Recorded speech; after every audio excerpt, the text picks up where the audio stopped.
అసలు కాంపౌండింగ్ అంటే మనం మంత్లీ 5,000 ఇన్వెస్ట్మెంట్ చేస్తే ఫస్ట్ మంత్ 5,000 కి 50 రూపీస్ ఇంట్రెస్ట్ వస్తుంది. నెక్స్ట్ మంత్ కి 5,000 ప్లస్ 5,000 మన 50 రూపీస్, 1,050 రూపీస్ కి 150 రూపీస్ ఇంట్రెస్ట్ వస్తుంది. ఫర్ ఎగ్జాంపుల్ నేను చోటు గారు ఉన్నా, నా ఏజ్ వచ్చేసి 20 years అనుకుంటే 5,000 తో 10 years ఎస్ఐపి చేసా. 10 years కి నాది టోటల్ ఇన్వెస్ట్మెంట్ వచ్చేసి 6 lakhs అవుతుంది. సో నా నెక్స్ట్ 20 years నేను అలాగే టచ్ చేయకుండా అలానే ఉంచా. నెక్స్ట్ మన చోటుగాడు 30 years వచ్చాక ఇన్వెస్ట్మెంట్ 10,000 తో 20 years ఇన్వెస్ట్మెంట్ చేశాడు. టోటల్ ఇన్వెస్ట్మెంట్ వచ్చేసి 24 lakhs అవుతుంది.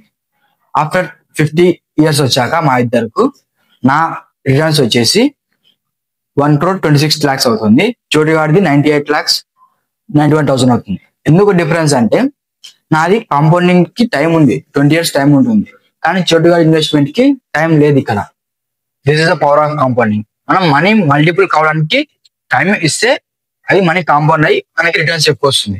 మనం ఎంత ఇన్వెస్ట్మెంట్ చేస్తాం అన్నది కాదు, దానికి ఎంత టైం ఇస్తున్నాం అనేది ముఖ్యం. సో స్టార్ట్ అయ్యింది.